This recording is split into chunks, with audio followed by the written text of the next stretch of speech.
सपा नेता स्वामी प्रसाद मौर्य जी हैं। स्वामी प्रसाद मौर्य जी, आजम खां की जौहर ट्रस्ट को कैबिनेट ने ज़मीन लेने के मंजूरी दे दी है, यानी जो जौहर ट्रस्ट था अब उसे वापस लिया जाएगा। बहरहाल भारतीय जनता पार्टी की सरकार श्री आजम खान जी से राजनीतिक दुर्भावना से व्यक्तिगत दुश्मनी निकाल रही है। जौहर विश्वविद्यालय किसी एक का नहीं, उस पूरे जनपद और आसपास के अन्य जिलों के छात्र और छात्राओं के लिए बनाया गया है।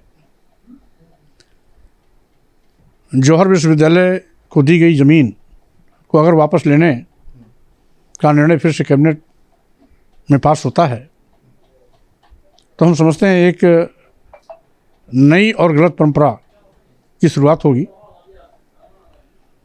प्रदेश में प्राइवेट सेक्टर के 50 विश्वविद्यालय हैं। इसी परंपरा के आधार पर अन्य किसी के साथ भी इस प्रकार का न्याय हो सकता है और भी विश्वविद्यालयों की ज़मीनें वापस की जा सकती हैं। इसलिए कम से कम शिक्षण संस्थाओं के साथ कॉलेज, विश्वविद्यालय या मेडिकल कॉलेज, इंजीनियरिंग कॉलेज जो जनहित में बनाई जाती हैं,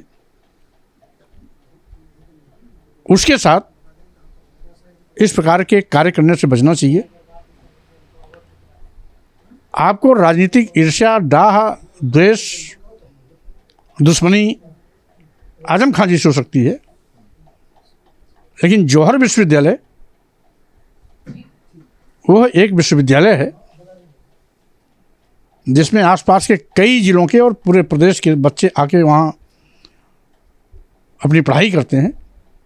शिक्षण संस्थाओं के साथ इस प्रकार दुर्भावनापूर्ण कार्य नहीं करना चाहिए। दूसरा सवाल ये उठ रहा है, अखिलेश यादव कह रहे हैं कि जो मेरा फ़ोन है उसको टैप किया जा रहा है, तरह तरह के मैसेज आ रहे हैं, ये बीजेपी सरकार टैप करा रही है। वहीं सरकार का कहना है कि मुद्दों से ध्यान भटकाने के लिए इस तरह के अनर्गल आरोप लगा रहे हैं, हालांकि जांच की जा रही है और इस तरह का कोई बात नहीं है। इसको आप कैसे देख रहे हैं? देखिए, जब से पेगासस की एंट्री भारत में हुई तब से लगातार इस प्रकार के आरोप अन्य विपक्षी पार्टी के नेताओं ने भी पहले लगाया है। बहुत पहले राहुल गांधी जी ने भी इस बात को उठाई है और उन्होंने इस बात को कहा था कि मेरा फ़ोन ट्यूब किया जा रहा है। आज समाजवादी पार्टी के राष्ट्रीय अध्यक्ष जी ने भी इस बात के आरोप को पुनरावृत्ति की है। तो स्वाभाविक रूप से आपका भी हो रहा है क्या? राहुल गांधी जी हों या अखिलेश यादव जी हों, ये राजनीति की बड़ी शख्सियत है। अखिलेश यादव जी मुख्यमंत्री रह चुके हैं। आपके पास भी कोई ऐसा मैसेज आ रहा है क्या? राहुल गांधी जी भी एक पार्टी के राष्ट्रीय नेता हैं और भारतीय जनता पार्टी राजनीतिक दुर्भावनाओं से प्रेरित होकर के जब ईडी, सीबीआई, इनकम टैक्स का दुरुपयोग विपक्षी पार्टी के नेताओं के खिलाफ कर सकती है तो फ़ोन टैपिंग तो बड़ी छोटी चीज़। फ़ोन टैपिंग कराना भारतीय जनता पार्टी के लिए तो बहुत छोटी बात है। इसलिए अगर किसी भी राजनीतिक दल का राष्ट्रीय अध्यक्ष या राष्ट्रीय नेता या महत्वपूर्ण कोई राजनेता इस प्रकार के आरोप लगाता है तो स्वाभाविक रूप से वो बेबुनियाद नहीं हो सकता। कहीं न कहीं इसके पीछे कुछ न कुछ तो सच है, जिसके नाते समय समय पर ये मुद्दा उठता रहता है। पहली बार नहीं उठा है, इसके पहले भी उठा है। तो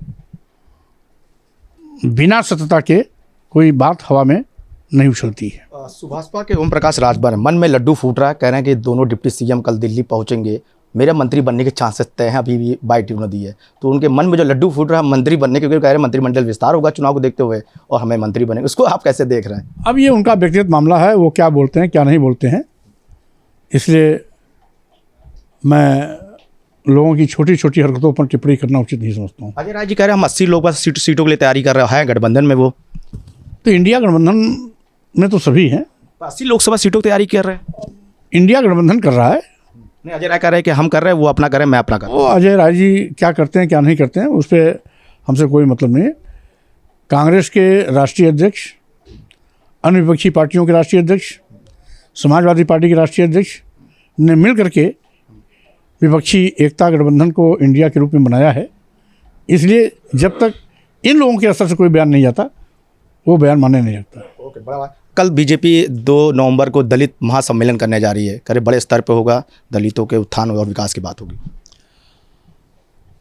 अब सबसे पहले दलित सम्मेलन करने के पहले भारतीय संविधान के अनुच्छेद 15(4) और 16(4) के अंतर्गत इस देश के अनुसूचित जाति, अनुसूचित जनजाति को जो आरक्षण दिया गया है, उस आरक्षण को भारतीय जनता पार्टी लगातार शून्य और निष्प्रभावी करती जा रही है। सम्मेलन किस बात का करेंगे? आरक्षण हड़पने का, दलितों के आरक्षण को खत्म करने का, अनुसूचित जनजाति के आरक्षण को खत्म करने का, पिछड़ों के आरक्षण को खत्म करने का, इस बात का सम्मेलन करेंगे। आज अनुसूचित जाति हो, अनुसूचित जनजाति हो या पिछड़े वर्ग के लोग हों, वो सभी देख रहे हैं कि भारतीय जनता पार्टी एक एक करके आरक्षण का खात्मा करती जा रही है, सभी के आरक्षण को निष्प्रभावी और शून्य करती जा रही है। जहाँ जहाँ डबल इंजन की सरकार है, वहाँ वहाँ आरक्षण खतरे में है। जहाँ डबल इंजन की सरकार नहीं है, वहाँ आरक्षण पर प्रभावी कार्रवाई चल रही है, उसके साथ खिलवाड़ नहीं हो रहा है। जहाँ लेकिन डबल इंजन की सरकार है, हर जगह पर आरक्षण पर तलवार चल रही है। हाईकोर्ट ने कल कुछ आपके मामले को लेकर टिप्पणी करी है कि जिस पे कि बताया कि इस पे राहत नहीं मिल सकता, आगे कार्रवाई जारी रहेगी, जिस पे कि धार्मिक भावनाओं को आहत लेकर, उस पर क्या हुआ? ये है मनोवादी मीडिया ने एक साजिश के तहत ये खबर चलाई है न्यायपालिका पर दबाव बनाने के लिए। जब माननीय उच्च न्यायालय ने निर्णय अभी सुरक्षित कर लिया है, जजमेंट आया ही नहीं, तो मीडिया में चलने का औचित्य कहाँ है? और जब तक माननीय उच्च न्यायालय का आदेश की डिलीवरी नहीं होती है, आदेश सुनाया नहीं जाता है, तब तक सामान्य व्यक्ति हो, मैं स्वयं हूँ जबकि याची हूँ, या मीडिया हो, उसको सकारात्मक नकारात्मक टिप्पणी करने का कोई अधिकार नहीं है।